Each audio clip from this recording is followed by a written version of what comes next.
So all my new sales training, I brought all the car stuff that I've learned, all the car strategies, all the verbiage that we used to use, all the things that take us out of context and being the ones personally giving a certain price and blaming it on some other motherfucker that may not even really be there because it might just be you and your wholesale operation.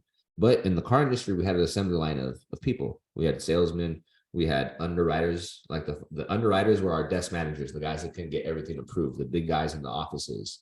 Those are our underwriters. They call our desk managers. We have our salesmen, which are your acquisitions guys. Then you have your senior acquisitions guys, which are our closers. We call them closers or floor managers. Then they have the finance department, which is almost like your transactional coordinator, right? And so the beautiful thing is you only need to do your position. Sometimes you guys are a one-man team because maybe you want to be, or maybe because we don't have the financial means just yet to be able to hire a staff. And so I use a lot of words in the industry that I was in, and I bring them over here. Even if I'm a one-man team, or now I have a team, but even when I'm on the phone and I don't need to put anybody else on the phone, I could use my soft anchor and blame it on company policy and that we have to present every approval that comes in. I can blame that wasn't, that directly wasn't our final offer. That was just one approval that we got from our manager, right? Or we can directly put people to blame instead of the economy, our desk managers, our different programs and policies. Well, we don't know if you have any incentives that we can attach to these programs. I use all of these type of verbiages in the industry, and it's helped me out a lot. It's been fun since I started re-adding them to it. And I'll go over kind of like a deal that I was doing a little bit earlier today. Right before this call, I was on a 45-minute call with a TTP student who's an agent who brought me a lead. And I'll explain like how I went in there to bat for them. And it was funny because he was like, bro, that was a gem right there. And I said, I figured that you would learn a lot because a lot of people may not have a structure, may not know how to be a salesman. And it's great that you've learned a little bit of sales if you came into this industry without experience in sales, and you learn from other people who might know how to close deals. But really you're learning, sales in this industry just for real estate, for wholesaling or whatever. You might not have, your mentor or yourself may not have accolades from different sales industries that were very aggressive, that they had basically rules at our work. 10-foot rule. Basically a 10-foot rule is anybody that comes in 10 feet, you better be talking to them, trying to convert them into a new car. And the reason why, it's you as a salesman, you as an acquisitions guy, you as a newer entrepreneur who may not be at the performing level, you may not understand it yet, but it's not just you who depends on your check. Everybody else depends on the check too. And so our desk manager, who is the ones that approve the deals, it goes desk manager, the floor manager, which is the closer. Then it goes to the salesman in the finance. All of us, one salesman can bring in one opportunity inside the dealership, and we're trying to sell a car. And there's 4 people, 5 people that are going to get paid on that motherfucker. And the other people that are not the salesman, they make a lot more money typically than just the average salesman. And they usually have higher bills and they have more responsibilities. So they're dependent. They're always looking for where's the guys at? Do they got a deal? They don't even need to do anything. Bring that shit over to me because I know that they may not have to close. I can close on it. So our managers would be pissed off. I saw you walk by somebody. Why didn't you fucking talk to them? And I would never get it until I got out of it because I'm now my own manager. It's because they're hungry too. And their position isn't to be a salesman to take leads. It's to fucking approve them or finance them or whatever it is. And so they were once where you were. And so we're dependent. If I'm a manager now, I'm dependent on my salesman to fucking bring me fucking leads. And you don't have to close them all while you're still learning because I can close them. That's why I'm on my position. But they started teaching us how to perform, how to get aware, and it just became a habit because that's what would happen. Same thing when you see a new car that would come in. I mean, you see a car that would come into the deal to the service, right, or whatever, and you see that it's maybe 2 or 3 years old. They would pull us to the side and say, "Go bring in the same exact car as that one, brand new one." That guy's sitting right there. Bring it up and tell him, "Hey, you have a couple of minutes? Just follow me real quick. I got something to show you outside." It's like something like about your car. And then you come in and then you basically, the goal is to get the process started. The beautiful thing is there's a full process. That's why they want you to sit down, bring them inside, get them on the fucking phone is what we're saying in the real estate business. Sit them down, meaning get them fucking committed, get them involved in this. Now, let's go ahead and work the fucking numbers, get a verbal commitment. and let them know that you're going to be going over the desk manager and we're going to be trying to get this underwritten. Even sometimes if it's already ready to go, we're playing the game, the process, we're really working it for you. They got that shit dialed in. They spent a lot of money in that car industry and all the car industries to do this shit the right way. It's always about the process, seeing if we're fighting for you. Even though we're fucking lying our ass in the car industry, we were taught to lie and smack you, and fucking make as much money as possible behind the scenes while making it sound like we had your back. That was it. Now it's a little different in my industry. Now I'm not about that, but I'm very transparent in how I do deals to the point where I'm more upfront than any motherfucker out there, and we still get things done. And I love it. And I love when new students or people come in and they're like, "Whoa, I was not even I do good deals, and I never even seen this type of training before." I just come from a background where that's what I learned from door to door to MLM to car sales to. I mean, I was in the street for a long time in sales. And I've scaled that too. And so it's kind of like I've always been in the hustle mode, I've always been in that performing mode. And I've been, irresponsible with things most of my life. And what's beautiful is I have another gentleman that I used to work with in the car industry that is also a sub-2 student. His name's Ben Martinez. Hey, what's up, Josh? Josh is also one of my guys like we first started off with.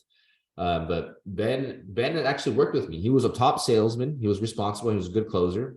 I was on fucking alcohol and drugs the majority of the time. So I was a good closer, especially because my brother was a closer before me. He's still in the industry. He taught me how to close. I just wasn't being consistent. That guy could tell you the truth that I was at the bottom every month, each month. And everybody thinks I was a killer as a salesman. I was good, but I was never consistent because I partied very hard. And even though people can party hard and do really well, I just didn't. And so he can attest to that. Yeah, he was a top every month in and month out, even of the year, sometimes making he would win sales awards. And I was always at the bottom, low amount of hard deals, low amount of deals because I didn't know how to stay consistent. And it's crazy now because I changed that shit up. And so I'll break down a little bit about the four squares so you get an idea of how we used to do in the car industry and kind of how we can kind of leverage some of the things here to give you a little bit of tips about like teeter-tottering, down payment to purchase price, depending on what your policy is, and give you some cool verbiage. Then I'll go over the Novation that I'm doing right now with some TTP students and the potential spread that we have. And if we got some time, I'll break down this new script that I have coming out. I think, Willie has already seen it. I have a new one I haven't really released to everybody, but the flow chart made it to Wholesaling Inc. last month, the flow chart.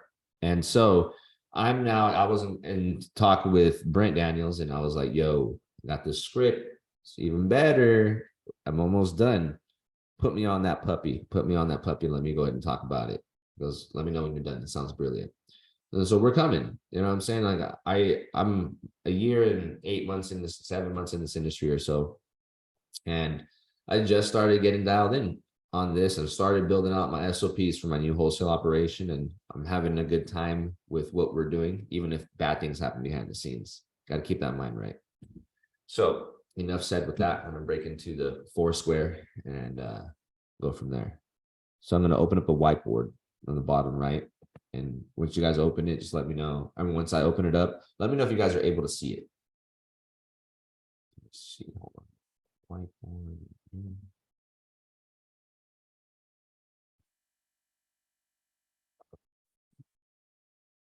Does anybody have any questions at the current moment about anything? No, sir. I'm gonna tune you guys the fuck up right now. Get all surprised right now. I'll get all wet and everything, guys, but you guys might. It's gonna be fun.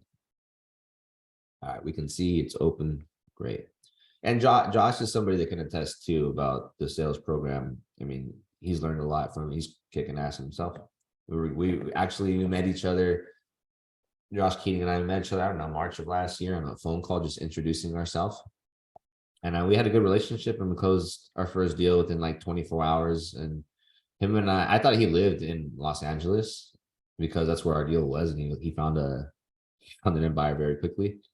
But no, we just became accountability partners, and through like thick and thin with our own lifestyle and what we were going through within the business, we just held each other accountable. Literally, like every morning, text each other, held each other up, even when we were falling down. And it's cool to see us moving forward and progressing. It's very nice. I'm blessed to be able to meet communities. Thanks, Pace Morby. I'm blessed to just meet people through social media, and because of those opportunities, and Josh, I didn't meet through Sub 2, but I was just throwing out there, a lot of communities was what changes things, like the interactions and relationships you have, that I've met like a best friend of mine forever through social media, through this industry. It's Josh. It's very cool. First one to be somebody that I can become like a best friend with, like that, like add that to my circle type of thing. It's like I've known the guy for so long. The sales process got me into Sub 2, honestly, from Josh. DeMarcus, did you have your hand raised, or was that an accident? Yeah, actually, I did, bro. Quick question about a deal. So I have a deal in Vegas where it doesn't, it only cash flows like positive, like $250. So the margins are super tight. But do you think somebody that's interested in like the bird strategy would take on a deal like that? Is it a cash deal or a creative? Creative. What's the rate? Interest rate? I think it's like 5%. I would have to pull it back up. It depends. Like there's other exits. So long-term rental, it's good that the cash flow is a couple $100. Some people will buy a good rate. That rate's like whatever, but some people will buy even to just have the debt service to be covered and get free cash flow. Depends on where you are in your stage of your career. Like me, when I buy it, I need some fucking equity and cash flow for it to make sense for me. So I'm not up there where some of these guys are like, hey, I'll buy that 2%. And if it's breaking even, that's cool with me. I'll just park my cash so I can make, I can have depreciation on it. And I'm like, all right, well, I'm not a baller like that yet, but there are out there, that can buy. So it just depends. Don't ever give up hope just because you see a small spread. Remember that that's what you're seeing as a long-term rental. Have you been able to see it as a wraparound mortgage or split, short-term rental? Those now can add, 2 times the amount, up to 2 times the amount of rental income if you're doing like a pad split or a short-term rental. So those are other strategies, and exits are going to be some things that you'd like to learn when you start getting into creative. What happens is when you don't become an underwriter and you don't go and learn short-term rental, just how to underwrite it, wraparound mortgage, how to underwrite it, pad split, how to underwrite it. What happens is you feel that you understand creative, and you will at a very minimalistic level, a basic level, but you'll pass along a lot of deals that could be actually made into assignment fees by seeing different exits. And that will allow your payment spread, that profit spread, to actually increase and make a better return on investment. Those are for your average Joe's investors as well. Because like I said, there are a lot of investors out there that will buy properties that will break even as long as they have a good rate and they get to get depreciation on it. Some people will at least want, if it's $100 cash flow, as long as the debt service is covered, meaning all bills and expenses are paid by the tenant. And even if you make a little bit of profit, great. And so it just really depends on where they are. And the better you know the community of buyers like that, the stronger you can become. There's a guy named Kevin Cho in Sub 2. Brilliant young man, really brilliant. Admire what he does. Is really cool. He only works no equity deals. Like, and he takes in a lot of JV leads. I think he just kicks back now, to be honest. This motherfucker probably gets 10 fucking leads a week or something, hot leads that come in. And he just works, he just has his niche. He's like, I won't work your deal if it isn't like no fucking, if it isn't like in this guideline, I won't work it. Here, you can talk over to one of my guys or whatever. And because he focuses on that, he's found the niche of buyers that will buy properties that have no equity, that sometimes just break even on the cash flow, no cash flow, and he'll still get 10 grand on them because he identified all the buyers for them, which are like Pace Morby, people like Pace Morby, like Abraham Gray, people that are moving a lot more, investment properties and money where hey, cool, let's park the rate. Let's go ahead and park the property or cash instead of, paying taxes on 200 grand. Let's just park this motherfucker. You know what I'm saying? Like, boom, park it here, park it here. That's a badass strategy when you're a baller like that. That's cool. I'm glad that they're up there. But so DeMarcus, like, go and get into the creative financing, with Pace Morby or whatever, that Facebook group, and find fucking buyers that are, hey, would you buy properties as a long-term rental that only cash flow for 200? And if you see other exits, great. Or even would anybody in here buy properties that break even or have the debt service covered and have a little bit of profit? And post out there and see people buy. Some people will lock in with you.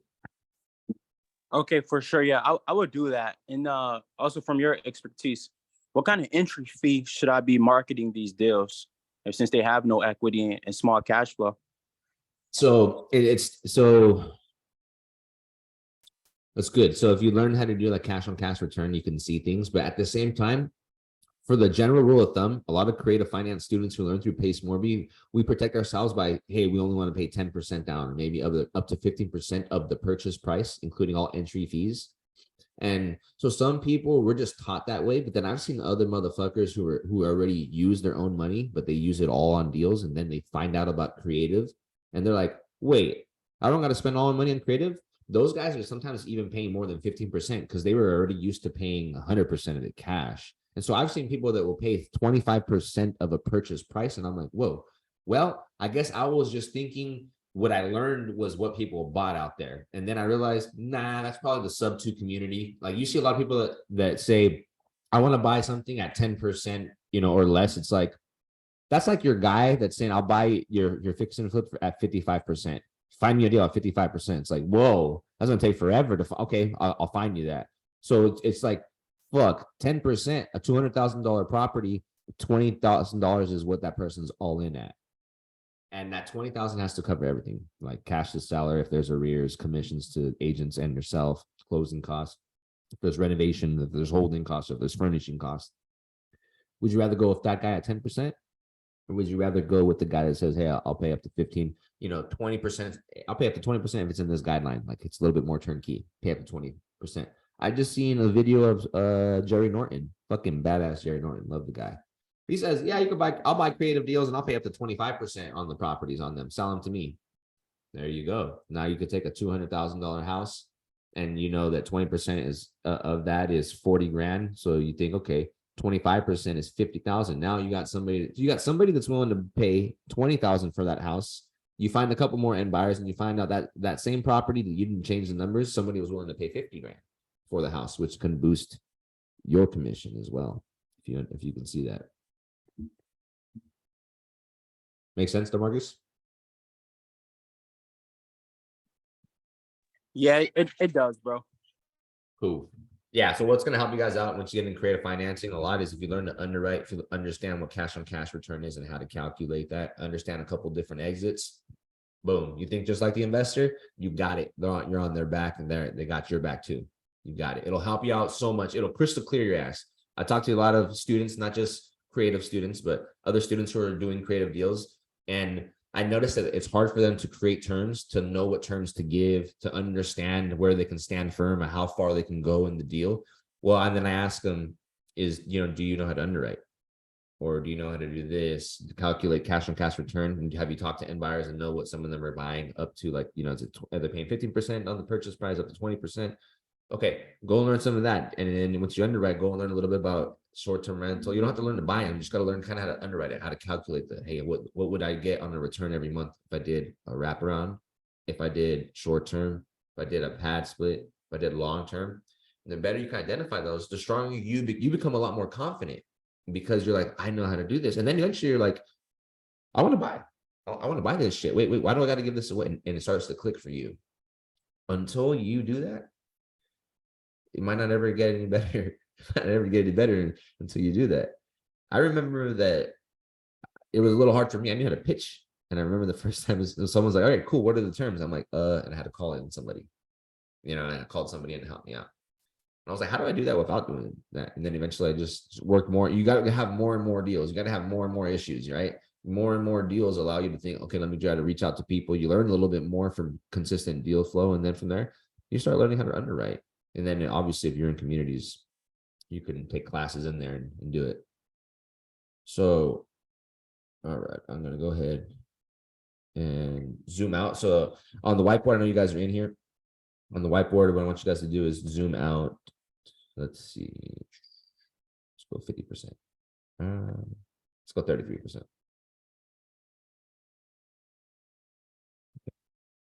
So this is a 4 square right here, guys. You guys, they're called pencils now when you buy houses. Most people, when you buy cars.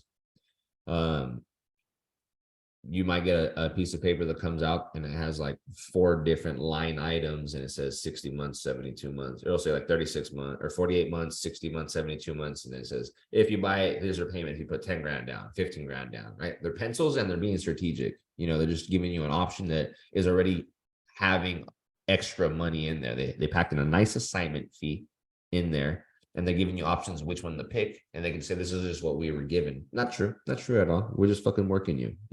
That's what we're taught. And here too, you start to learn to use your team, underwriting, desk managers. It's not all me. This is what our company got you approved for. Will it work for you? No, okay. Like if you start using those, you're playing the game. It's the process, right? It's the game that some people let go of a lead very quickly, or they don't identify if that person is going to be qualified.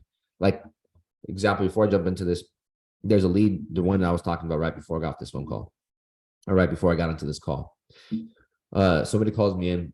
The homeowner has been trying to sell for a year. He bought it for like $250. They want $299. Nobody's giving them $299. We get on a phone call. We talk. I let them know that, hey, they brought me up to speed. You're kind of interested in selling. Wife jumps on the phone. Yeah, we want like 310. I said, all right, cool. Where do you want to be at? He's like, well, I was cool. 299 with 30 grand down. I'm like, all right. Ideally, where would you guys want to be? I heard that you guys want to take a vacation and travel and sell the house.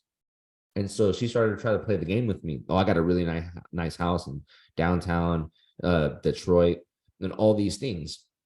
And then I said, okay. And she's like, so I think we can get 310. I said, well, it says that you guys had it listed 4 different times with 4 different brokers, and each time you didn't get your number. So, where do you think you guys can sell it at? You think 310 is going to work? And they said, yeah, I can. I said, okay. I mean, I don't see 310. I see 285. And typically my company can pay more than most people as long as the terms make sense, And so they tried to play the game like if they weren't, motivated. And I knew they fucking were motivated. The husband kind of was like more open to it too. So I can hear that he was open to it. So we start talking. And I said, so, I mean, I could do like 285, typically when I buy properties at market price, I usually only get allocated around $10,000. So, hey, 285 with $10,000 down, we take over your payments. And usually I just become a landlord. I rent it out. So my payments need to have a spread in there. And he was like, yeah, I'm open to it, but I want like 10% down. I said, so you want 10% down on a property that I'm going to overpay for? I don't do that with my company, and typically when I go overboard and I go and pay a little bit more, it's less and less money down because it doesn't make sense for me to pay a down payment and then pay a purchase price on a what if. It's a fluff number, so it's fluff. Like we're just saying that it's there, but it's not there. The market, if you said that you can get it for $299 and you want $299 from me, I wanted to ask you, what was your highest offer? Well, we got 285. I said, but why didn't it go through? That's the real question. Oh, it fell through. So if it was 285 or not, the reality is it's not even your fault that the person fell out. It's not even the purchase price. It's the rate that makes it unaffordable for people. I used to sell cars, and I went into that and said, it's hard for people to buy something when they can't afford it. And then, so I told them, so the reality is I probably am going to be the only guy that can pay that higher price. And so I shot them a number like, okay, if I did 290 and we did 10 grand down, is this something that would make sense for you guys? Well, we might just rent it out ourselves and hire a management team and just do that if we don't get to 310. I said, okay, is that what you would rather do? I was like, because it doesn't bother me. I was like, I just wanted to ask, what would you rather do? Because at the end of the day, behind the scenes, when we hang up the phone, you would rather do it anyways. And they're kind of laughing like, that's true. And then he said, yeah, I'm not cool. I don't want to sell it to you at 310. The husband was like, oh, well, I'll do it at 299. And I said, look, you're at 30 grand. I'm not. I'm at 10 grand. But let me do this. If I was able to get you the 20 grand, would that work with you guys? And he was like, kind of like, yeah, already. But she was like, no. And then I was like, listen, I know that you guys are going back and forth and you want to sell it. Let me help you make that decision, right? Let me encourage you. Let's go ahead and do this. And here's where I can help you out. At the end of the day, I don't get paid unless I close this deal. It's not up to me. I'm going to go to my desk manager, who sometimes is kind of an ass. It doesn't matter. I kind of know how he is and everything. That I already underwrote this how I could. I said 10,000. That's what our company policy shows us to give you, and that's all we can. That doesn't mean I don't know how to work my guy, right? All I need is a verbal commitment. I don't need you to sign any paperwork. I need a verbal commitment saying that, yeah, you'd be open to the 299 at 20 grand. I'm gonna go over there and put some work together. I'm gonna go ahead and try to get this done because there are times where we did overcome that and made it happen. I'm playing this whole fucking story game to them, guys. There's nobody there I'm talking to. I'm in every position of my fucking business. That's important, at least the most important ones. Um, and so he was like, "Oh, all right, cool, cool." And the wife's like, "No, I don't want to do it. Still, I want to be at 310." And she's like, I said, all right, well, let me ask you this. Are you planning to manage it, though your goal is to leave the house that you've been trying to sell for a whole year so you can travel in your RV like you guys want to? Or do you guys want to take care of that property yourselves, or that's your real goal? Or is it trying to sell and you really want your high prices? That's what you're standing firm. Oh, no, we'll take our chances. You know what, Carlos? Thank you so much. I appreciate you. And I might just have to let you go and, consider it. And I said, wait, I know that you wanted to take the risk on waiting on the market. So even me being strong, listen to this, guys. You have to pay attention to shit like this. They're about to hang up the fucking phone on me. Look at what I do here. I say, wait, this isn't a done conversation. We got something here. You and I both identified we got a fucking deal here. And I was telling them, I didn't say fucking in this one because they weren't cussing. Otherwise, I would. I said, we got a deal right here. And you guys know that. I said, it's very close to it. So let me ask you this, because like I said, I'm gonna go to war for you. I'm gonna go bat. I'm gonna go and see what I got to do to massage this guy's back and everything. If I was able to get $299 and if I was able to get $29,000 at 10% down, would you give me a verbal commitment so I can go to war for you? And it's like, she's like, I want 310. I said, listen, I know that you're saying you want 310 right now because you want to stand firm and everything. Look, I'm going to be your best bet here. I'm going to be the highest one to pay. You have really no equity. At the end of the day, you sell this at 285, pay your commissions to your agent, which you've hired 4 different people. You're not going to make any money to take home. I said, well, there's no reason to. This is what I'm going to do. I'm going to go fight. I'm going to go to war for you. Tell me that you would be open to the 29,000. I'm going to go to war for you. This might not happen anyways, but I'm going to go to war for you. I'm going to go get this underwritten. I'm going to send you something concrete that shows you that we can make anything happen here. I just needed to tell you this isn't over yet. And they're like, no, you're right. You're right. And they started to turn it.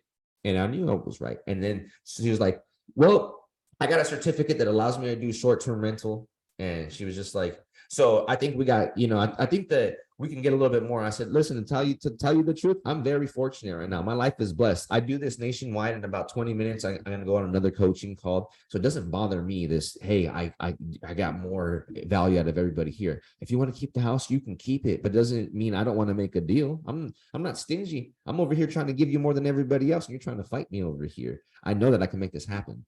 And I brought them down in relief, but also being super fucking transparent to them. Like, oh, I'm blessed right here. I'm not in a rush to throw away my money, just to let you know. And it fucking froze them because they thought I was going to bite onto them the whole time. And that's the thing. When you do work a lot of deals, you can use those lines. Like you can use the lines now if you're not working a lot of deals, but it's legit fucking line when you are working a lot of deals. Oh, cool. Yeah, this deal doesn't even really fucking make sense to me. I mean, I'm blessed and fortunate. I do lots of deals every single month, and I do this nationwide. Like I have a pipeline that's full. That's beautiful. It's up to you. If you want to rent it out, rent it out. What makes more sense? Because I went over everything and they're like, all right, we're waiting for your message. And I'm like, all right, cool. After this, I'm going to re-underwrite it and send it over. I knew I can give the 30 grand down. The house is turnkey. He's going to sell it. I'm going to try to get the furniture in it next. I'm going to say, hey, so we were approved. I'm going to give him probably a little bit more money than we were talking about. And then say, but yeah, we have to have the furniture in place with it. And see if I can get the furniture for free, basically, but just a higher down payment. You get me, and then finance it. Bam, put it all on paper. That's me being me, because I was taught some way to look and work deals. It's a working process. We're bullshitting you the whole time. Like I said, when you came and bought a car, reality is I got you approved at 400, but why am I charging you 700? I got you approved at 2%, but why am I charging you 6? No down payment, why am I charging you 3? And why did I make the story sound like we had your back the entire time? Because we're capitalists. That's why. We're out there trying to make a hustle. So this Foursquare right here, what it is you guys have probably seen this. It's purchase price, right? I'm using my fingers right here on the touch screen. Purchase price. Purchase price.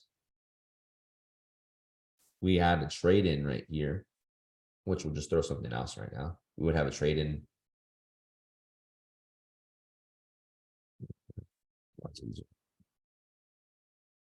So, and then we'd have like our down payment and interest rate. This is where interest is gonna be because we would never negotiate the interest rate. on cars, because usually we can't. We're waiting for banks to actually come in, and then we can bump them though. We can make a higher. We can try to wrap the interest rate and stuff like that. Wrap the car. So take a purchase price, right? The trade in is what we used to have here, but we're gonna cross that out. We're gonna go with interest rate, and then we're gonna go with down payment.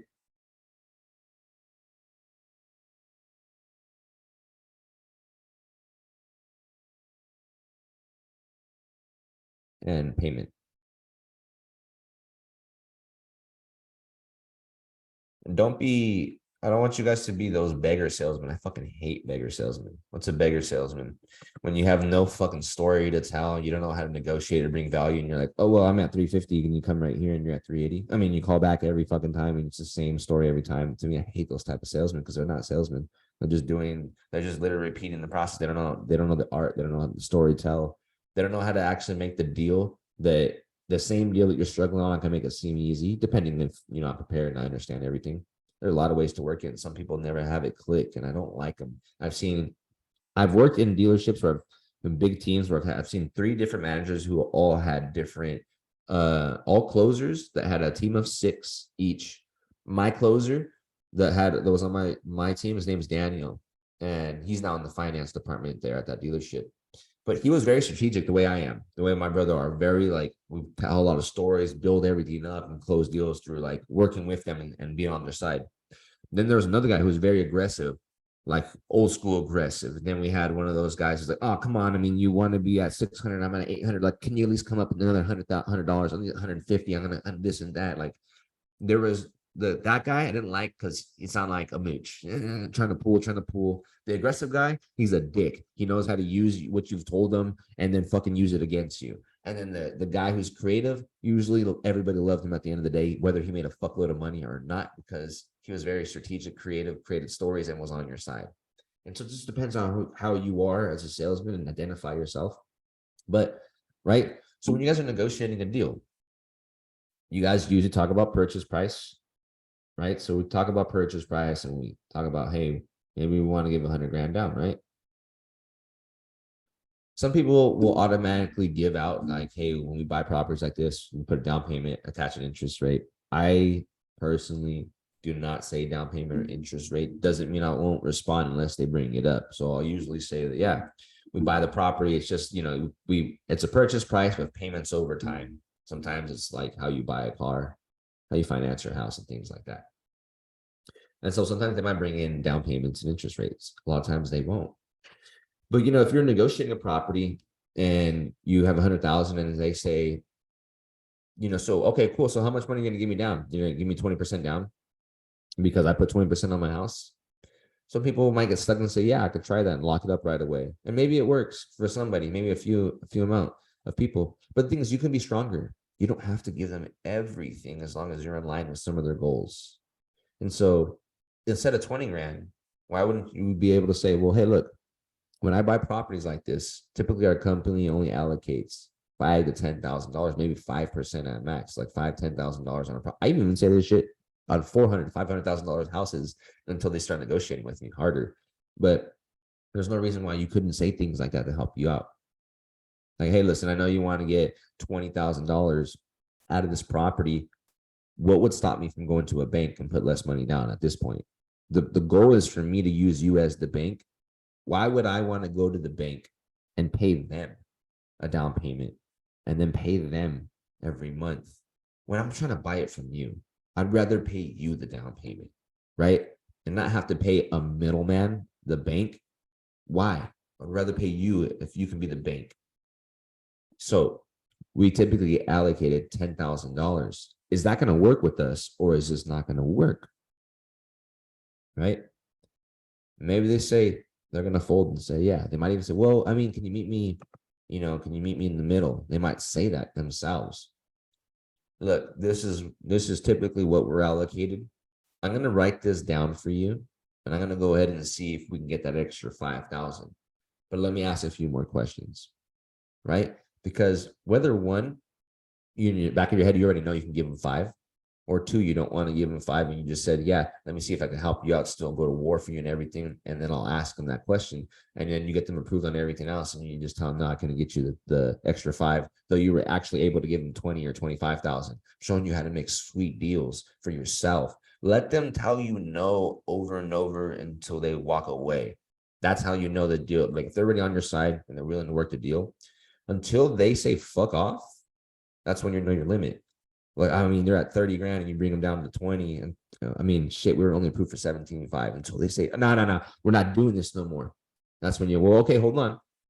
Listen, I'm going to go re-talk to them and let them know that 20 is the minimum you're going to go. So 20 is the minimum, right? You bring it back up to that. And I'll show you ways throughout time, but you could learn to make your deals sweetened out. You don't have to give them everything they want. But the beautiful thing is if you understand, if you can have strategies and understand how to get their goals in line with some of the programs or models that you use, you're a lot closer to getting this done. It's hard for you personally, anybody in here, to buy something or sell something, especially when you're in good standing, like you're not stressed out or financially deprived, and you not get the fucking car or house that you really want, even though you're in good standing. It's hard for you to buy that. It's hard for you to sell something if you don't get the number you're looking for either, right? So identify more models out there. Cash is one, right? Then fix and flip is another. Obviously, they pay more than wholesale. Then Novation, fix and flip, another cash program. Then you got the Novation where you can just list it turnkey. Then, people obviously can list it themselves. They can rent it out. We can go creative. But as long as you identify all the ways that they can sell it or cash flow in their own house, you can kind of maneuver your way into possibly getting closer to making the deal, even if it's not all the way. Like on terms, the reason why they're open to it is because you're getting either a certain number, they have no equity, you're getting a certain number, you're bringing a solution to the table most of the time when you're on terms. It's really not like you just get a deal because somebody wants to do it on payments. There's usually like, I want a certain price and you're the only one, or there's no equity, or I can't do this for this reason, or because it has to go creative for this reason. There's always usually a solution when it comes to creative financing. Be strategic. Don't fold. And if you've never heard this type of talking before, it's just because you're just learning from people in the same industry that maybe have never learned other aspects of sales. So 10,000 or whatever, right? If they want 20, 30 grand, try to get in the middle of it, if anything, whatever you can do just to write it down. And at the end of the day, you also just kind of want to get on their sweet side. Even if you know that, hey, fuck, I can't do 15, I'll let them know I'm gonna try, though I know that I can maximum do 12. Don't tell them that part. Let them sit on it so they know that you're gonna go to war for them. And when you come back at 12 instead of 15, they seen you at least bump it, at least, and you went to war and help them out. Maybe they'll come to agreement with you. Now, interest rate, I never fucking bring up. Now, how people are like, okay, well, I want today's rate, so I'll go to the bank and get a brand new house to get today's rate with less money down. That's not the goal here, right? Now, I personally am buying up to like 4% myself on rates, like on the equity of properties. If it's a pad split, I'll go up to 5%. Now, I know there are other people that were at the same 4 to 5%. Nobody, I don't think really too many people are interested at higher rates at 6 or 7%. Though, doesn't mean they won't buy. I'm just saying, doesn't mean they won't buy. I'm just saying again, doesn't mean they won't buy, because you have those people who will buy. And as long as the debt service is covered, the interest rate and payment is covered by the tenants, cool. Free cash flow is how they see it. And so just different. For me, I'm not there yet. 4 to 5%. Some, for a lot of people, 4 to 5%, right? And so when we're negotiating, people bring it up, oh, I want 6%. I said, I go to the bank and get the same rate. I mean, I'm not trying to do that. I'm just I get a brand new house. I'd rather just work with you right now, right? And then I'll say, look, we only pay up to 4% on properties like this. So I can give you 4% on your property. Stay quiet. Stop folding. Stop saying extra shit. Stop being scared in your head and oh fuck, they're gonna say no. Of course they already said fucking no. How much times were you being a pussy for? Continue. So they fucking hang up the phone, right? That's how you notice. So eventually get your 4%, maybe get in the middle, 4.5%, whatever. If it doesn't make sense for some of your guys, doesn't mean don't lock it up. There are end buyers out there. You just got to find them. Doesn't mean don't lock it up if your general rule of thumb end buyers are out there and they're paying, only 4% or 5%. I just explained that people will buy stuff, not just houses, that will cover cash flow. I mean, the debt service, the cash flow covers the debt service. Even if it's like a fucking $100. Some people are like, cool, add it to the portfolio, blah, blah, blah, whatever. I've met people in this industry that were negative $400 a month on a property. They gave them like 27 grand in incentives every year, which so they're like, well, I'm actually saving 23 grand every year on this. I'm like, all right, cool. I'm not at those levels though, doggy. You know what I'm saying? Like, I'm not there yet, but there are people out there. So don't get discouraged. You know that you can sweeten out things, but doesn't mean that you have to be aggressive. And wholesaling is always about getting the lowest number, the lowest everything. In creative finance, know this. Yeah, go ahead and be strategic and try to make as much money as you can. But the beautiful thing is you can have a slim deal, mate, and make it make sense. You can have a slim deal, know your boundaries and stuff. You can have a slim deal and still get paid 10 grand on the deal, 5 grand, 8 grand on the deal, become a partner on the deal. You don't have to be that aggressive. You can pay the market price as long as your terms make sense. You can give them a fair down payment. You can give them a fair interest rate. You can give them a fair payment as long as you make it make sense for you too. You know, and that's the really cool thing is we don't have to be the strongest.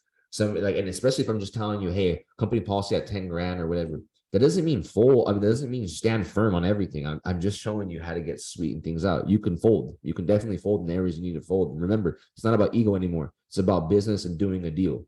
It's about fuck it, put the emotion to the side or whatever. Or I feel bad or I feel mad or whatever. And I don't want to give him this because he's been pissing me off. It don't matter. Don't fucking use any of that to not close the deal. Close the deal. And if not, like if you're not really confident, try to get that fucking commitment and try to get it closed up and then bring it by somebody else that might be able to help you out find the end buyers or underwrite it again with you. And then go and get it gone. Go and get it gone together. Because at the end of the day, you have your time to pull out and or say, hey, look, we have an end buyer. We actually don't want to buy it anymore, but we did find somebody on a network that would buy it at these terms though, and might be adjusted. You still save yourself a deal. I see it all the time in the car industry. All the time shit would happen all the time. And so I know these things are possible. So the interest rate, I don't really negotiate, but I don't know, 4 to 5% for me. Some people will go higher. Now you can teeter totter as well if you need to. Like sometimes it gets hard to underwrite, like when you're like, fuck, this is very slim already and can't give more and more. They want more. And so you're like, hey, listen, so I got you. Okay, if I got to give you the 4.5%, it doesn't make sense. Well, this 10,000, let's go ahead and teeter totter. Let's go ahead and teeter totter this 10,000. Okay, so look at, I can get you the 4.5%, but our policy, our company came out with an approval and they said, look, we can only give you $5,000 now. $5,000 if you want that 4.5%. What's more important to you, the rate or the payment? And that 5 is still being underwritten. It might be like 3, just to let you know. Even though it's still 10, I'm just fucking done. You get what I'm saying? Teeter totter, homie. So which is more important to you? Is it the money, the down payment now in your pocket, or is it the rate? Or is it the down payment? I might even be able to get you 15, and I might even be able to get you a little bit more, but our approval came in at a 3% rate, and I can get you $16,000. Would that work? And you see how I dropped the rate again? And now that rate is going to save you a lot more fucking money over time. If you pay attention, you buy a house at 2-3%. At 3%, you at the end of a 30-year term, I don't know, you pay like, another like 60% of the house or some shit on top. It's crazy. Imagine at 5 or 6%, how much money you're saving if you drop it down from 5 or 4.5 down to 3%, how much money you're going to save. You're going to save a lot more than fucking 10 grand, 15 grand. So you can become very strategic. I love the what's more important to you question. Cool. Thanks, Nathaniel. Damn, we'll eventually get there. Those are some badass gems. Thanks, Joseph. Appreciate that. But yeah, you can now learn to negotiate. People say, oh, I know how to negotiate. Do you? Do you know how to negotiate? Can you go back and forth and make it make sense without fucking hurting somebody's feeling and you just saying the same repetitive shit? No? Then to me, you're not a negotiator. To me, you're not a closer. The closer doesn't have to be somebody's the strongest person. Look, people always try to say, Carlos, you were born a closer. Fuck no. I was super scared, motherfucker. I was scared in the car industry. I was shit. Everybody who says that is just fucking lazy to go and try to overcome it or is too scared to try to overcome it. The thing is, nobody was fucking born into closing. They were created. There ain't nobody out there that was stamped a closer. Full, we were fucking created, homie. From everything was fearful. Everything. Fucking more. Fucking, I've seen military people fucking feared up when I used to be an aggressive salesman in the car industry. Feared up. People were shooting and killing people fucking scared of salesmen. Car salesmen have fucking bad reps. They scare you, right? get stronger with what the fuck you do, right? The sales game is not hard. You just got to understand some things ins and out and then work at it. You fucking go and spend all your time watching all these modules on real estate, on wholesaling, and you do know this, that for you to get paid, you got to learn to close deals, right? And so people spend all this time on so many Zooms every week learning every other strategy out there, but they're not closing shit. Not that everybody's like that. I know some people that are crushing it, right? But for the majority of people, they spend all their time on more and more Zooms thinking that that's going to get them further in their own wholesale operation, when it's not. You should be learning to be a salesman. You should be meaning, hey, from 8 o'clock to like 3 o'clock, I'm only taking fucking calls. I'm only working leads and follow-ups. And I'm also before 8 or after 3 o'clock, I'm going to be studying on sales. I'm going to be studying on, I'm going to role play with people that close deals at a higher level, because there's a law of practice and a law of accumulation. Whatever you practice that, you're going to get good at, even if it's fucking shitty. Just because somebody's positive and they want to role play with you doesn't mean you're going to get good. It means you might be confident, but you might still have a pretty poor way at working deals. And because you're confident, you're really good at working that deal pretty poorly. And then someone like me comes and smashes it, right? And then the law of accumulation, you do that over a long period of time, you accumulate a lot of bullshit, right? Or it could be a lot of great stuff, depending, right? So you train, do a little bit of training, get into maybe some sales environments, learn some different exit strategies, build that business, and then go and learn a little bit more and more, instead of going to the buffet and getting a big serving of every fucking thing. And now you take a bite of everything and you're so fucking full, and then you're also shitting bricks over here because you're like, I don't know what to do anymore. It's been a year, 2 years in, and it's like, well, I mean, it's like, imagine you playing, for the first time you decide, I'm gonna play baseball, soccer, football, and do gymnastics all that year, and then you just fucking barely showed up to each practice. You're never gonna get fucking better ever, though you have a good idea and a good heart and everything. You're never gonna be a master at what you do. You're gonna be what do you call it? A jack of all trades, but a master of none. And you want to master as you go, so you become confident. So there are winners and there are losers, and in between. And what's the difference between a winner and a loser? What's really the difference? It's the in between. What's the in between? It's the knowing how to get there and how to do it. Knowing how is what's going to separate the loser from the winner. Knowing the process on how to win, because there's a process. People will get up and try again over and over. And I'm glad and I'm proud that they can get up and try again. The thing is, when you get up and try again and you never adapt and progress and try to see a different way, you're never going to win, because you're repeating the process. The law of power, the law of accumulation, what I was just saying. I'm law of power, law of practice. You're practicing the poor habit, my friend. And then there's that definition of insanity, like everything that if you do something over and over and expecting a different outcome, that's not going to happen, or whatever that is. That's the truth. A lot of us never heard that, so we never identify it, and we walk away from what we were maybe passionate about. And you can think about this in your real life. If you were dreaming as a kid, or as a young man or woman, you had some goals and aspirations and you wanted to do some things and you gave up, look back. If those are real goals and dreams, you might be able to win at it. And now that you understand the process and how to win and how to give your best and how to give your all, instead of just going and repeating the same fucking process over and over, you got to learn to adapt the process. Learn to, okay, fuck it. That was my fault. Something in the process was wrong. Let me try it a different way. And you might still fail. The thing is, on the third round, don't try the same as the first 2 rounds, and you still might fail. And that process might go until you find the 10th round was the one. The 10th different way was the one that did it. And boom, lock that in. You're confident, and you're extra confident because you figured it out. Then you roll into the next step, right? So then we get back into this sales right here, this training of the Foursquare. We go into payment. And payment doesn't get too hard, especially when I explain, okay, cool. So the way this works is typically I make all my money when I fix and flip properties. I get a big discount. I make all my money that way. We're obviously not doing that here. Property doesn't qualify for that. What we do now is, instead of flippers, we become landlords. We rent it out. So we make our money, the little money that we make. That's how I say it. The little money that we make it in the spread, meaning the payment that we're taking over, automatically you can be telling them we're taking it over. Or you can kind of negotiate an extra payment to their equity. Or if you say we're taking it over and we're paying the rest of your equity out of the balloon, you depends on how you want to do it, right? But yeah, we're taking over your payment, and then whenever I rent it out, that's my little cash flow. That's my spread, right? That's what's going to allow me to pay more than mostly everybody else out there that can't do this. And so most of the time I get it dialed in. Then obviously you might have a seller finance deal, it's free and clear, or whatever. So if you learn how to underwrite, great, because sometimes you're going to throw shit into a calculator. If not, this is what I'm very transparent, and I teach in my flow chart, and I teach to everybody else.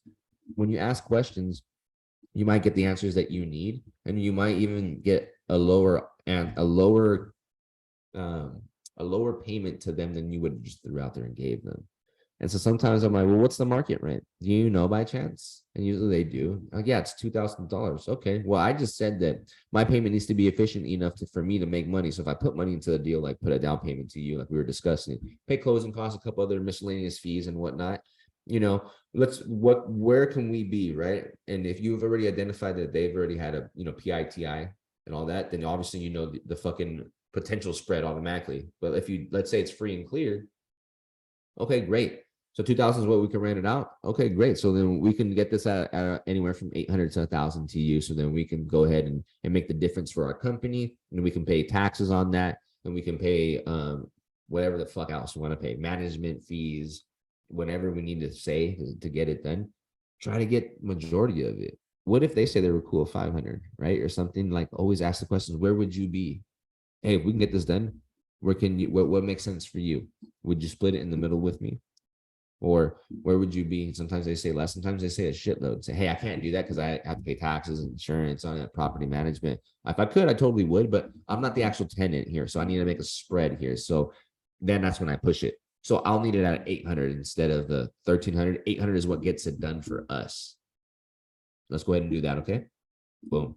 And move forward. The payment part isn't the hardest part. You already got everything sold. I mean, unless it's seller finance, you're not gonna make a fucking home run every month on a monthly payment. A few $100, 300, 400, $500, $600, depending on the property. Like I said, maybe a little bit more. With seller finance, a little bit more, but most of these homeowners are not making thousands of dollars off of payments that we're giving them when we're negotiating.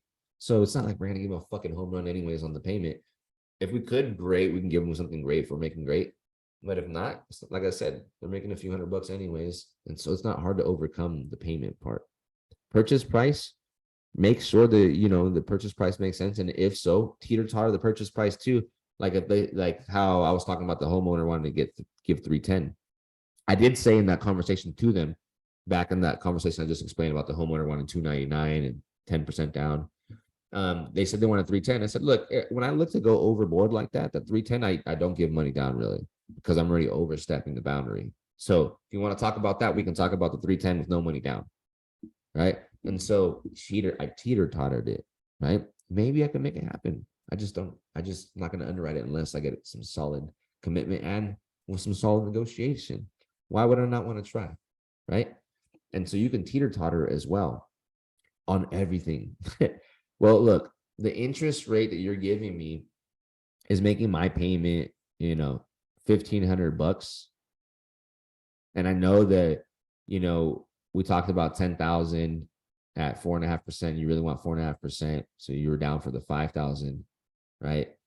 But we really need a little bit lower of a rate or a longer term to be able to make our payments make sense, because we still need to be at $1,000. Whatever the actual story is, I'm just trying to get your mind to work, right? To use strategic tools, teeter-totter it, take some, give some a little bit. It's not too hard. The thing is, law of practice. The more you practice it, the more you'll remember to say it. You don't go and try to practice it. You don't go and learn from other people that do things like this, which is probably not much. How are you supposed to remember it and then practice it so you can accumulate it over time, and then it subconsciously becomes secondary to you? So you know when to use it whenever. So here today, if you've never really heard some of the stuff that I was just explaining before we go into deeper training, then it still might not retain for you. It'd have to be practiced out a few times. You'd want to work. And how is that going to be easier for you? Work some deals with me. Get up in my sales program. I've gifted the flow chart multiple times in TTP and sub 2 for the cash to creative. I've created a new one, cash to Novation to creative, with a new script and things like that. But work deals with people that know how to close. You'll make more money. Do this with agents. It's totally cool. I work with sellers and agents. I'm doing a lot of deals. Josh and I have a duplex we're locking up with an agent. I just listed another property with an agent. I sold 3 of them last month. No, yeah, last month with an agent. So I work with agents all the time now. It's great. I provide value by letting them know that I will work cash deals, but they have to qualify for our program so we don't waste time. Fix and flip or a homeowner must be open to a discount so I can make it make sense with the rates out there. If not, we might not be the fit for the ones who they're newly listed that want all cash. We don't need those ones. Let's list them. And if they, can't get what they're looking for, where I believe we help out is, and where we bring real value to you and your team and your clients, is that we can perform on all the stickiest of deals. We can close on little to no equity. We can close on the foreclosures, and if there's arrears, we might be able to, if the numbers make sense, catch them up ourselves. If there's an auction, we can possibly postpone it. Not every time we do it, but the majority of the time we do. Homeowner is in a pickle, wants an interest rate that's better than we can get at the bank. Homeowner doesn't want to take a discount. I don't know, probate, whatever else is out there that's sticky. We can close and perform on that. And I want to let you know that they're out there around you. Your clients are struggling with a lot of this stuff. And then you also have colleagues that you can represent us as end buyers on. And then we get, boom. I got 2 or 3 agents that hit me up today through people that I worked with, like you guys, and just explain shit like how I'm explaining shit now. And then they would reach out to the guy that first introduced me to them, like the wholesaler or TTP or sub 2 student, and then say, hey, is Carlos, are you guys still working these type of deals? I have this. And I had 2 people automatically today from one sub 2, one TTP send me over text just like that. And then I worked the 3rd one from a TTP student that wasn't with an agent though.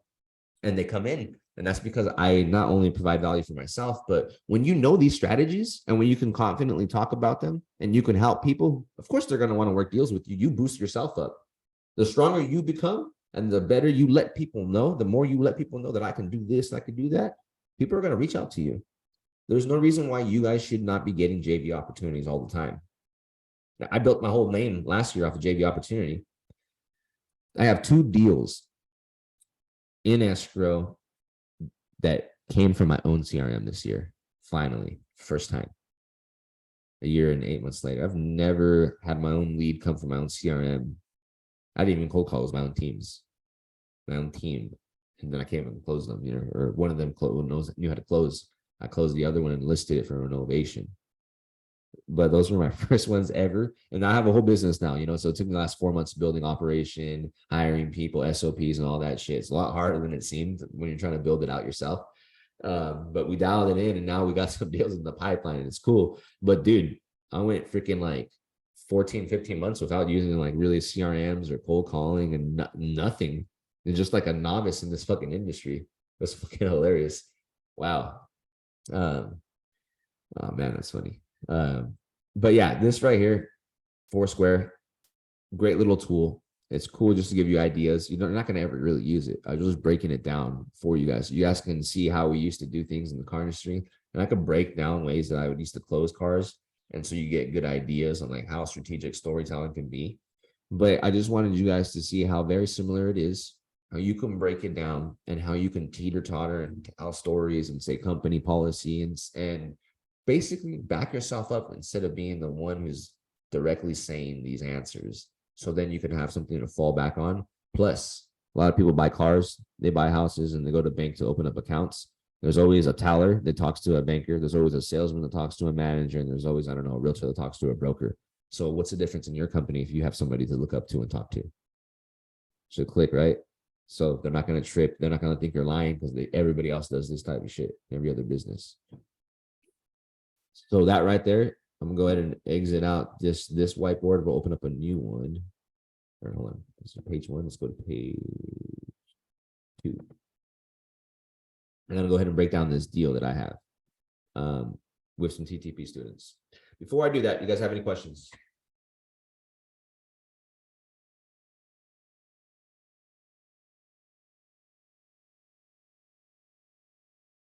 No questions. No, we don't. No, I don't at the moment, bro.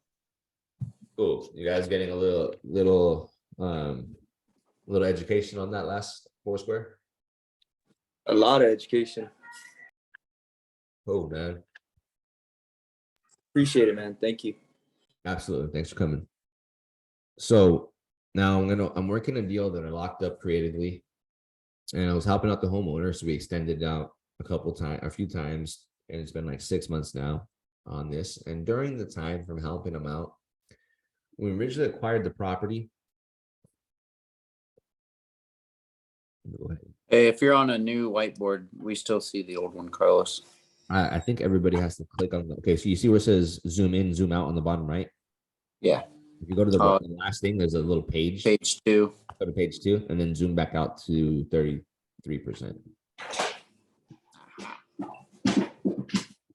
Is everybody on the second page? Yeah. Yep, got it. Cool. Thanks for bringing that up to me. Appreciate that. Thank So this is where I got the property. So the locked up price on this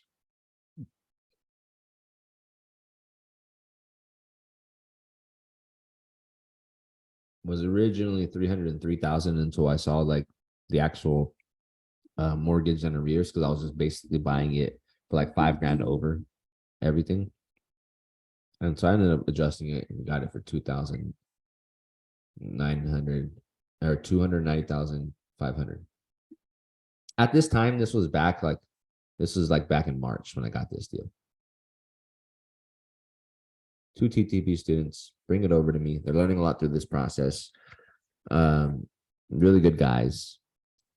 So we got this one back in March. It's been some time, right? Well, we were able to help them out. We did file a memorandum and all those things, but we helped them out. She went through a hardship, this lady. Husband left, got in trouble for some child molestation. I believe they have kids as well. And then they split. She couldn't afford the property. It was stressing her out. This year, her kids were graduating high school. One was going to college and things like that. She promised them a graduation party at her house. All these different things that she had in place. And she was really nervous and crying on the phone and just breaking down from the first call, because I came in and told her I was going to help her. And she was just real stressed. And so I talked to the team that I was with, the students, and I said, hey, let's collectively talk. And should we help this lady out and give her more time? I'm not in the rush of you guys. She's going through some shit. Like, the reality is, when people who are not going through bad times, and if we negotiate man to man or man to woman, if you agree to the number we're talking about and I make a home run on you, don't come back over here and try to get mad, because you're a mature person. You're responsible to look at your own market research and everything like that. And you signed on the dotted line, homie. But I don't like taking advantage of people who are already taken advantage of, or maybe losing already. And I've been in their shoes before, believe me. So I want to help them out more. And I'm human too, but I don't ever overstep it, because at the end of the day, we're capitalists. And if I can help somebody while acquiring a property, I'm going to do that. So my goal is always to acquire at first. And if I can't acquire, I'll still recommend where to go for them. But I'm always going to try to help out the homeowner. And so at this time in March, the as is value was around 330. ARV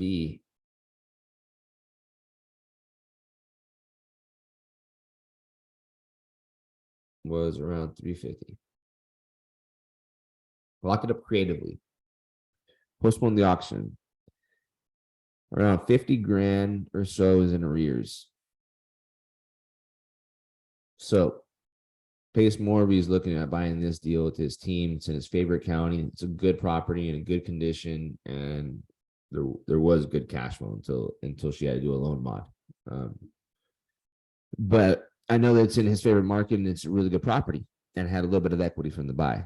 I just knew there's large arrears. So I was talking to their staff. Their staff said, there's a lot of arrears, might not work. And I said, cool, I know somebody else that might buy this. And they said, wait, well, let's let this play out and see what goes on. So through good faith of helping out this homeowner and giving her, extending it so then she can have that graduation party for her children in like May or June. So we kept extending a little bit more to give her a little bit more time, because she wanted her kid to go off to college and have a college party. So we extended it a little bit more. And then now, like 2 weeks ago, I went and looked at the property and recomped it just to see. I am glad that we gave her the time because the supply and demand right there in Mesa, Arizona, as of August, happened to fucking bump up. So the same as is value right here is now 410. And now ARV is around 440. Why is that? I don't know. Supply and demand in that area. There's not a lot of houses available, and the price actually went the fuck up. It was crazy. It was really cool. So I went from maybe assigning this and making maybe 10 grand if I did this, 10 grand if I went and wholesaled it creatively. And then at this moment, if we ended up doing this, and at this moment, I underwrote for Novation back in March and April to see if we were going to do that and push on it. If we would have done that, we would have only got paid like 11,000 maybe at the end of the day. So I was really just dealing with, okay, well, fuck it. It's going to be a small deal. So I left it as is and let's just hold it. Let's give her the time. Well, I'm no longer going to sell it to Pace and his team. Why? If I went from making 10 grand to, let's go ahead and scroll down a little bit, guys. I know that we're going to go from looking at what we were, just scroll down a little bit so I have a little bit extra space to continue to write. So, and I'll show you how to underwrite a Novation after I explain this. So I have it for 290 grand.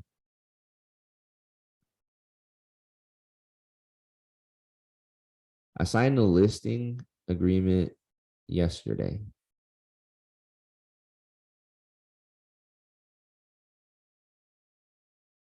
For 400,000. Does it need anything to be caught up to bring it up to, like, you know, that standard, or what would I need to do to the house or anything? There's always questions. Typically, you don't want to do a lot of stuff, but I mean, typically you don't want to have to put a lot of extra money into it unless it's like a fix and flip Novation. It's up to you. This one isn't damaged, just really dirty because she was, you know, they're just down and out and stuff, getting ready to leave. Dirty, needs new paint, a little bit of chips, like fix the chips on the floors, and then the backyard, like the landscaping, like the fucking weeds are like 3-4 foot tall. I think spending $3,000-$4,000 is totally worth it to get the 400. Otherwise, I think 385 is where we'll get it sold. So we're gonna just spend the extra money. I think 375, 380 is gonna be where it's gonna be. If we don't, fuck it, spend a little bit more money, and we'll make it happen, right? So this may not sell for 400. It might sell for 380. Might sell for 390. For sure, it's gonna be in those fucking lanes. For sure, it's gonna be in between there. But I'm just saying, might not sell for 400 right away. Maybe it does. So let's just go for the educational purpose that it does sell for 400. Well, what am I responsible when I list in Novation, right? What fees do I pay? Well, typically there's commissions that are paid out, which charge up to 6%. And typically there's closing costs that are paid out if you don't know how to negotiate for your end buyer to pay for them. My last Novation, I worked with two sub-2 students. We closed it, made $75,000, paid like $10,400 to the agents. One of the agents was a sub-2 student. They only charged me 1% on their side and then 3% to the buyer side. I just agreed with it because it was cool. And they're like, sub-2 to sub-2, I got you. I was like, cool. I mean, I would have done the 3, but I'm definitely taking your 1% now. Cool, thanks. And we did that. And then I think I only paid like 5% total. Like I paid half the closing costs or none. So I only maybe only paid 4% on that deal. But for conservability, what we'll do is this. We'll do 8%. Now, I'll show you how to underwrite it conservative with 10%. So I'll go over some things. But I really believe that if I don't get the end buyer to pay for the closing cost, then I'm going to be all in 8% on this right here, minus like the $3,000 or $4,000 that we're going to put into it. So 8%. So you go 400,000 times 8%, $32,000. And you take 400,000, take away 32,000, and we're left with 368. And you take 368K and you minus 290, 500. So you take 368,000 minus 290,500, and somebody and their team it went from making $10,000 or $11,000 to possibly making a whopper 77,500 because I identified, oh, I can change the strategy. Let's go ahead and novate this puppy. Whoa, we got a fucking whopper here, guys. Look what happened from good faith, I guess, from helping her out. God's like, the good Lord's like, cool, let's go ahead and make the market better for you guys for helping them out so much. You know, I was like, thank you, Lord. Thank you so much. I needed this. Thank you. You're the best, like always.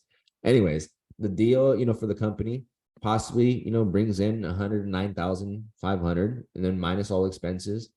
There's going to be a 77,500 minus whatever we put into it, whether we make a payment on the house for next month, whether we clean it up, whether it's $5,000 more in fees, 72.5 divided by 3 though, because there's 2 TTP students that brought it to me. Did they know how to stop the foreclosure or the auction? No and no. Did they know about the novation? No. Did they have any of the paperwork? No. Carlos, why would you pay them evenly? Because they bring the opportunity they want. They like talking to me. They work with me. I see value in the relationship. I'll give them a fair price, even though pace more of your others say, hey, if they don't do it all the way, give them a fee, give them a smaller fee. And I understand that too. And I fucking will. I will do that to people who I don't see really coming to do more with me and to see future value out of that. If not, cool for these guys. Do you think they're going to work a lot more deals with me? Yeah. And one of them already does like 6 figures a year, like doing wholesaling. He was wholesaling cash, and now he got to learn. You got to learn in this one fucking deal. This is a beautiful case study we're going to go over about what she had to go through. She's going to totally talk for us, how we waited it out, how we fucking helped her. Right now I'm trying to rehome her dogs. She has a Saint Bernard and a boxer. I have a French bulldog business. I breed. So I'm now marketing those dogs, and now I have a couple people inquiring. She also needs a little bit of extra change. We might give her a little extra change. This husband that's going to jail, he's going to require, a certain portion of that because he's on it. We even talked about, because she fucking hates him, we even talked about off of escrow, giving her a couple extra thousand so she don't have to pay him for her car. Check this out. This is a collective decision I had to make, and not everybody got to do this shit, but it depends on your risk tolerance. And I said, you needed a new car, right? Because I wanted to steal a deal. She was getting a little upset and very stressed. And I care for the lady. She's very nice now. So I said, look, I was in the car industry for a lot of years. This is where I'm also going to help you out. I'll negotiate your car and we'll make it, if we make the money. And I told her this because she didn't want me to extend anymore. I was like, well, instead of me telling her, well, I did everything for you, I said this, hey, we got a way where we can get your names out of the loan. So instead of me buying it on paper, I can get it out of the loan. The thing is, I will need the extension for that to go through. Or would you rather keep it on payments and maybe one day still have to come in contact with him? And she was, fuck that. Let's do the extension then. I don't want to talk to that motherfucker. So I saved myself instead of saying, well, what the fuck? I helped you out through everything. Instead of having that conversation slowly, I was just like, okay, cool. Well, hey, look, I got this opportunity here. We can do this. But the company, our policy basically for us to get this done is we need to do it this way. We need the extension. I'm going to need to walk in. I'm going to have my agent come in. I fucking broke it down transparently to her. Let's do it, Carl. I'm drafting that addendum up today on that, getting the extension. And now she was like, we're totally working with you. I mean, the entire time, she says, I just want to say thank you. I've been able to breathe. I've been able to eat. I had a birthday party. I got a new boyfriend. I can live. Thank you for everything. That was probably the best thing on top of the market shifting for us and the spread becoming bigger and me identifying what a Novation is and knowing it. It was beautiful, all well-rounded, and I think community, and I think acquisitions, and I think my opportunity of wanting to go out there and an opportunity coming this way. And now because we work deals, we can start visualizing because of how many deals we work, we practice, and we underwrite, and we see. I can see a lot more. I underwrite deals for mortgage methods now, and I don't underwrite myself the mortgage methods. I have somebody that buys them that can underwrite them. But we underwrite for mortgage method, wraparound mortgage, pad splits. I'm learning the assisted living because I want to get into them as well. With no Novation, I'm learning the assignment to rehab and sell is now my version, which I learned from Caleb Christopher, is like the fix and flip Novation. We do the turnkey ones as well, and how you get paid out on these type of deals is, let's say you do find an end buyer on this. Basically, this is going to be a lien on the HUD statement. So you take this becomes a lien. Is it L-I-N, whatever, L-E-I, whatever the fuck it is. And it goes on the HUD statement because you're not the owner of the property. You can't really market somebody's on the MLS when you're not the owner. And so you do need like verbiage that you can do in Novation. You need like an attorney in fact, which we have in the creative finance, like in the Pace Morby sub 2 ones, it's already there. But if not, using an all cash agreement, it doesn't have it. You need an addendum to go with it. An attorney in fact allows you to list the property. Power of attorney, you could still get that. Sometimes it's hard to overcome. Some people get nervous. If you can explain it well and you're transparent, you can get that. Get like a limited power of attorney on it. So you can do listings. You need an novation indemnification document that basically, that document is saying that this person is buying this property and they're bringing third-party financing to the table. They're not buying it with hard money or cash. It's financing, like conventional loans or FHAs or VA loans or whatever. And that's it. You need those. And so these transactions, unless you have the right escrow or title and everybody on board with you, you want to explain that or find them, which I also can help you with the escrow and title. But if you can, the thing is sometimes they don't know what you're doing. You're just listing it. They don't know if you're going to make a fee or not. So sometimes they pay out if you don't know how to structure it. They might not want to pay you the assignment fee. They're like, no, we don't pay assignment fees to people. This is what are you doing? You're marketing it. You're not marketing it. You can't market it. You're not licensed. And then, or they're protected. The homeowner is protected to try to pull, what you're trying to make because it's their house anyways. And you can have a little bit of an issue if you don't file a lien on the property. I'll explain it. And, so no matter what, even though you get the attorney in fact or the limited power of attorney to list, at the end of the day, the seller, unless you really are power of attorney, right? But the seller will sign the buyer's agreements. So you have a buyer that comes in and they already know that you're buying their house for 290 and they see an offer at 400 grand. Like they're going to see that's going to be a thing. They're like, what the fuck? Like they might say that, but the thing is, how much did we really help this lady? How much did we do? And if that comes up, I'm going to shoot it down like nothing. I'm going to shoot it down just like, hey, yeah, that's what our company was able to do for you. We took 6 months to do all this. We figured it out. We even gave them an extra option of doing this, and we did it. We made it happen. And because we got this sold for that price, out of that, we're going to be able to help you with a little extra down payment on the car. And we'll get it done. It don't matter. Whatever it is, whether it's 100 grand, whether it's 80 grand, whether it's 70 grand, we'll get it done. But what you'll do is once you find that end buyer, you need a indemnification novation paperwork or novation indemnification paperwork. And then you will find out this is the spread. You'll file that amount, this amount of money as a lien on the property on the HUD statement. And right before the close of escrow, like the day before, 2 days before, you release the lien. And then so when the new lender comes in with the money, they're going to go ahead and pay off first position of 290 grand. And they're going to pay off second position 77.5 to our company. And that's how we get paid out the proper way. So then you don't get, you'll hear stories where homeowners will take, and so sometimes they'll be like, fine, well, can you at least split that with me? I know that I didn't do it right or whatever. You lose that opportunity. Some people have lost money completely, even putting a little bit of money in it, like moving trash, dumpsters or whatever, so it just really depends on how you want to go about it. But I'd prefer now going about this route. Have I ever done it this route? No, it's the first time I'm going to do it now. So I have it the right way. Luckily, that we helped out each homeowner in each novation we're doing, where once I got an assignment that they didn't trip at all because we helped them out. So I'm glad, because I found out later that, oh shit, if there could have been an issue, I could have lost some of that money or not made as much. And so now I'm going to do it properly with like liens and things like that. But yeah, this is the deal that I got. Now I'm going to show you how to underwrite that. We're going to scroll down a little bit more. How you would typically underwrite this. So what happens is you're going to look for property, right? You're going to run your scenario. Most people are going to go for ARV. We go for as is value. Okay. So you'll take an as is value. And that becomes like your new ARV. How do you know what the as is value is, Carlos, if you don't have, photos on the property? So first, if it's a listed property, it's not going to fucking work because you're supposed to list it, right? The only time you can do like a novation for a listed property is like a fix and flip style one. Other than that, you're not going to be able to do it. It has to be off market most of the time. I think there could be some kind of fucking way how to do it. I don't know, but it's already listed. You're already doing what you're supposed to do, or somebody else is. So what you do is you take as is value. And what you're going to do is, and I'll give you a scenario like this. Like, let's say homeowner was asking 290. Let's say your MAO for cash was 220, 230, right?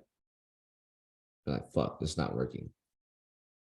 And I go from cash to Novation to creative, but some of us who only know cash to creative, we might learn Novation after. And so it's hard for us to integrate it after cash. Or sometimes we go cash and then naturally, because we subconsciously train our mind, law of practice, right, to go to creative. And so sometimes we're like, nah, I don't want to go creative, and you're out of luck. And so your Novation offer could work. So how do you know if it's going to work? Well, you ask enough questions out there, like about the condition, like, like, hey, when did you buy it? When you bought it, was there anything renovated? Is there any damages in the house? What would I need to renovate to bring it up to 2023 standards? Okay, what about the windows, the roof, the HVAC system, the electrical, the plumbing? Great. Floors, everything. You ask very detailed questions so you can get some good conditions, and you start comping, and you find out that the as is value on this property is 350. Maybe ARV is like 380, right? Or it could be a lot more, right? Whatever. Typically, you want a property that's not like really damaged, so like it can be like financeable from lenders and stuff. So, yeah, like newer floor, like dated isn't bad. Like you can get shit happening with like properties a little bit dated. I have a property that I listed for Novation that has like some things that are being like actually repaired at the current moment, and so it's not even like the best condition, and we're still listing it. We still have end buyers. So you ask enough questions, and you find out through comping what recently sold and what's recently active, and you're like, oh, okay, this motherfucker right here, their property is worth 350 grand roughly, and they're actually giving me a discount, 290.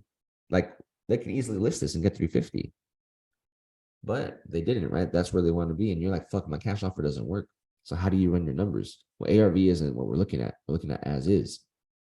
What you do right here is conservatively, you'll take 10%, which is 35 grand. So you take away 10%, take that covers 6% to commissions, 2%, to closing costs. And then if there's any miscellaneous fees or you need to go in, pay for cleanup and stuff like that, you add that in there, 10% minus your commission. Now I learned through 3 different people on the Novations, and Rich Wonders is at the end. I get a very good breakdowns from him, and this is the way he underwrites it, and I underwrite it this way too. And you start off with a minimum of $30,000, unless you already know you're in the money, you can make more, right? But a minimum of $30,000. So altogether, you're like, okay, what can I offer? You're at 350 minus 65,000. You know that you can offer 285. And that's not your max, because you're giving yourself 30 grand in there as room, So even if you wanted to come in, and try to shoot them like an offer at like 270, because maybe at this time you've identified they've had a lot of people come in and offer this, and maybe they've identified a lot of people offered them creative, but they just don't want to do it because they don't want to. So now that though you can even come up to 290 or 300. Remember about making it sweet? Remember by identifying it. If you ask enough questions, you know that you're the closest one. Remember how I said if you can give them kind of what they want through your programs and models, that it's easier to be sold or buy something. And if you know that you're the fucking closest one, why don't you shoot the shot a little bit? And instead of making 30, why don't you try to make 50? Right? And so, and that's like, if you're working it and you're feeling good about it and you kind of have the control on it, what's up, and you're feeling good, I would do this all the time. I would try it out. Like, hey, I can give you 270. And let's see what they say. Maybe they say, no, I want 290. And it's like, hey, would you meet me in the middle? I'm going to go to war and I'm going to try it out. 280. Let's say they say 280. You lock it up, even though you can pay them 300 for it or whatever, 290 for it. So what happens is, let's say 270 doesn't work when they're down for the 285. Well, then yours is, you're going to make your money. from the difference on that, from 350 to 285. You're gonna make your 30 grand spread right there. And you went from not making shit on this wholesale fee. And remember last year we had end buyers that were paying what 80 to 90%. Remember that, guys?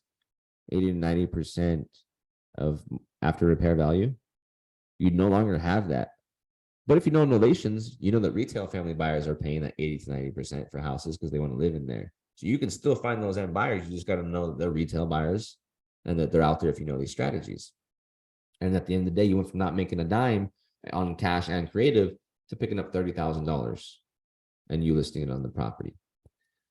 And that's the Novation for properties that are in a fairly good condition or a turnkey condition. This is something that is very valuable at the moment. These are definitely in your pipeline, whether you know it or not. If you do cash and or creative, you probably focus on being a creative specialist and not are open to looking at novations just because you're so focused on creative. I was like that. I said I was the acquisition specialist. And so I'm like, what the fuck's a novation? It was an eye opener. I'm like, I'm not a acquisition specialist. I was really just a creative specialist the entire time. Yeah, I know creative and pretty well. So I try to specialize in it. But then I learned that there's Novation and other things out there. And I'm like, oh, let me go and learn more because I want to claim I am an acquisition specialist, that I can look at multiple styles of transactions and get it done. And now, because I purposely try to practice the habit of focusing on novations, I now can identify them more. And then I purposely teach you guys, not purposely, but I love to educate too. But I do this intentionally as well because I want you guys to identify them as well and bring them over here, guys, so we can close on them and make some fucking money together, which you'll learn a lot more. You'll pick up your game too. You'll start moving a lot quicker as well. You don't have to do things alone. You got a team, you got a community. We all think we want to make our own credit, we want to do it alone. That's going to ensure the slowest way, the longest route, most headaches, and most expensive way to do it, just so you can say, I finally fucking did it. Go ahead. I've tried that multiple times. I've tried it multiple times in my life because I wanted the ego. I've tried multiple businesses. At this point in my life, I just want to fucking win, homie. I don't want to be this fucking on the loser side. I want to be on the fucking super winner side. I want to be Superman, not fucking superhuman. At the end of the day, I want to be a Superman. And so it's easy for me to partner with people real quick on deals. Boom, real quick. I'll give you fucking 50%. Show me what the fuck you do. I did that with my wholesale operation. I did that with my portfolio. I don't give a fuck. I don't care because I'm moving. I'm the middleman in this business and I make money. We make money. We struggled sometimes when we were first coming in, not knowing that buying a lot of houses while you were a novice, just because you can close deals, maybe it's not the smartest thing to do, which it wasn't the smartest thing to do for me. I've made money. I've lost money. I've made money again. I'm going to break even on one. And some things like that happen. And that's okay. I ran quickly. I was literally a guy who took massive action, imperfect action or whatever, ran instead of waiting and get scared like everybody else. Ran into some success, made a name. Also ran into a lot of stress, fucking anxiety, PTSD, and some fucking losses to go with it. I did in 5 years. I did in 1 year what people will take 5 to 10 years to do. And now, because of those mistakes, I learned how to fucking underwrite a lot more properly during a recession. During the hardest time right now for you to wholesale is right now because of the recession. It's not your fault. The shift has happened. And if I can come and crush it and win it, I'm going to win in any fucking industry. I want to be that I can look back in 10, 15 years from now and be like, that recession made me super wealthy who I am right now. Actually, I want to be that guy. This is once in a while this shit happens. And I remember when it happened in 08. I don't remember. I just remember hearing later that most, like, as I got into like education and like podcasting, you hear a lot of people. I made a lot of my money during the recession. I made a lot of money during the recession. When it comes, be prepared. When it comes, be prepared. Well, I made some mistakes when it came because I was irrelevant to this industry, trying to become more mature and more responsible in this game. And because I heard, there's a recession going on, I'm like, yeah. But it didn't mean, hey, should I go and look back at some of those deals I just closed? Is it going to change the way I'm going to exit on this property when it's time to exit? No, I didn't. And that's what kind of hurt me. And it's all good. It was an eye opener for me. But at the end, we're going to be good. We're totally going to be good. We're going to crush it. And that right there, Novation that we have opportunity to make money on, and then how to break down and underwrite it. And I hope that you guys go out and find these in your CRM because they're fucking out there. They really are. I'm going to exit this whiteboard. So what's up? You guys have any questions? I have a couple more things, but we can run it on another round where I can go over like like a new script that I'm coming out with. It's super badass. And then the new flow chart. I got a lot of other things. I got sales acronyms that I train on, wraparound mortgages, mortgage methods, pad splits, like how to analyze these. I have all this is in my sales training as well. I have that all in there and it's very easy. I don't claim to be a real estate guru. I don't claim to have like a crazy mentorship. I don't claim to charge 5 figures on my stuff. Mine is a complimentary program that goes to anybody's mentorship. I have people that come to me that like, I paid 40 grand in bigger pockets and you taught me how to close. You never even charged me shit. It's like, yeah, well, I'll charge you now if you want to learn through my program. But the thing is, I come with a complimentary program that just helps identify how to understand acquisitions and how to stand firm, how to overcome objections, and how to push forward and make things sweet. And it really what it does is it just turns on the light bulb for people. Like, oh, I didn't know that you can say that. I never even thought about that way. I didn't know. Wow, I feel like this is what magic feels like now when they start trying it themselves. And there's a way to win. And I've tapped into a couple ways. And so I'm still learning processes and systems that were going to take me the distance, be a great closer and all, but get those processes and systems in place. Any questions on anything that I went over today?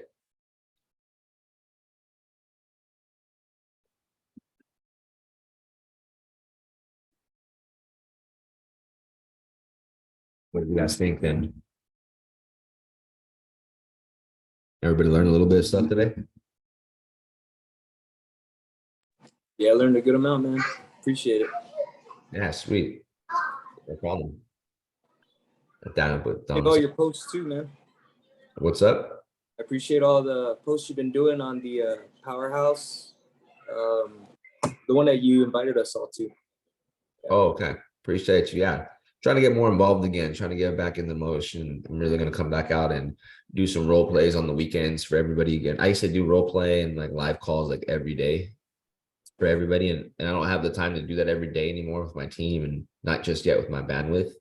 But I am looking to do like live calls like once a week and where I call mine and or your leads live and then do role play like once or twice a week for you guys and tune you guys up and stuff. The reason I do that too, and these ones are going to be for the powerhouse, like mastermind groups and stuff. I do it because it helps you. And then I know that when opportunity comes and you need a little bit of help that you're going to tag me in. So I'm always open to all that stuff. I like closing deals. 100%, bro. I love all the shit you said today. That was Thanks. I hope you learned a lot. Oh, dude, you got me cracking up because dude, you're right. We all learn how to do the other techniques that everybody says, you know, hi, sir, ma'am. And it's like, we sound fucking robotic. And then ever since I came across you, it's like, bro, just fucking be you. It's like legit. I say what's up to everybody. Hey, what's up, Joe? How you doing?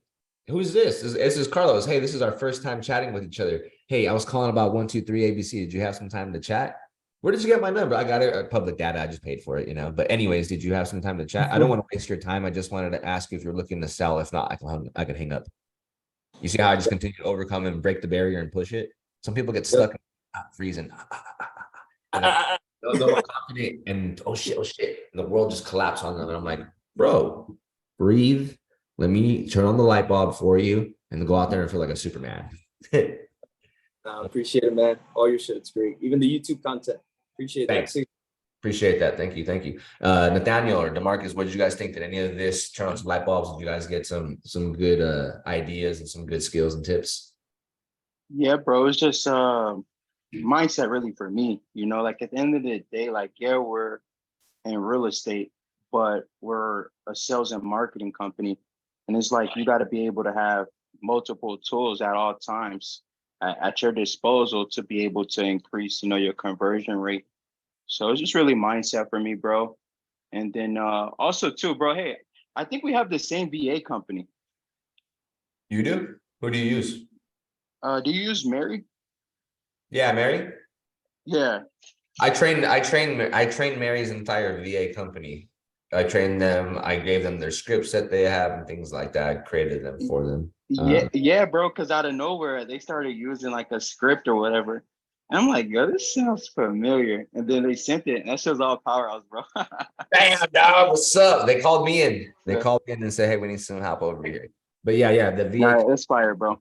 One of my partners, Dustin.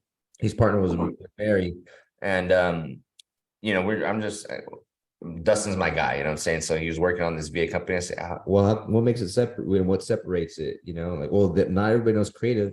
Cool. Let me make them a lead generation script and then add additional questions for creative finance. And then I taught them what creative finance is, like what it is, what seller finance subject to, went over a whole Zoom, recorded it, gave it to them. And then I even role played with them. We call it mock calls. But then I showed them how to do it. So I even in my sales program, I actually have her company. I have a couple video recordings a couple modules if you have your own VAs on what scripts to give them, which are the same ones you already have, and how to role play with them and tell them like through role play, guys. Hey, and role playing is mock calling is great and all, but sometimes you guys will use the script, and sometimes the seller will tell you something, and then you'll say what they've told you down the road on the script. It's in the script. I need you to identify, not to repeat some of the shit that some of the stuff that they've already said that you might have to say later in the script just because it's placed in the script. And so I started to educate them on how to use better words. Hey, look, if there's a better word in there that you can use, then you can change that up right there. And eventually we started dialing it in, and then I would get them to be like, look, it's not word for word on the script. It's about getting comfortable knowing the scripts, knowing that you're going to read them. Yeah, sometimes line for line, but sometimes you're going to have to go off the line. You're not going to, there's sometimes you're saying shit that doesn't make sense, and don't read the script at that time. So I took some time doing that with them. And then like they got like a couple good managers in place, and they got pretty dialed in. I'm not sure who's on your team, your VAs, but they're beasts, bro. Honestly, pretty much the whole squad, because it's like they're super like literal. So like literally whatever you teach them, like you have to have a system in place because they're gonna do exactly what you say. So it's crazy, bro. They're amazing.